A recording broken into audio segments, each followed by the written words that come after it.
Mamka je víc teda jako fanaticky založená křesťanka, nebo už se to taky jako trošku už změnilo?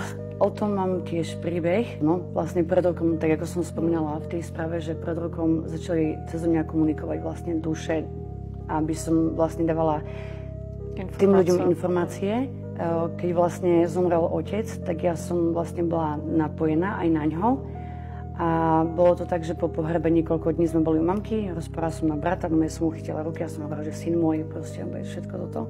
A ona sa neskutočne bala extrémne, že mám s tým prestať, že ja už som potom po anglicky rozprávala, lebo obidva sme žili vlastne v Anglicku, aby ona tomu nerozumela, aby proste bola ako keby v pohode. A brat mi ešte hovorí, že ale veď otec nevidel po anglicky, ale to je jedno, už proste je preč, už to je úplne jedno. A vlastne vtedy o pár dní na to sestra sa mi ozvala a mi povedala, že mamka ti to nechce hovoriť, ale že si myslí, že si posunutá, že by si mala ísť na to vyháňanie diabla. Vlastne. A ja, sranda je, že keď som to začala hovoriť, tak som cítila na mňa hlas, som počula svojho otca, čo mi hovoril, že nehovor to mamke, pretože na to ešte nie je pripravená. Ale sme stále ovplnení tým rozumom. Tak ja som bola taká, že bola som v jej bruchu proste. Kto iný, keď nie ona, by ju mal pochopiť. A ešte keď videla napríklad tých duchov, ona sama.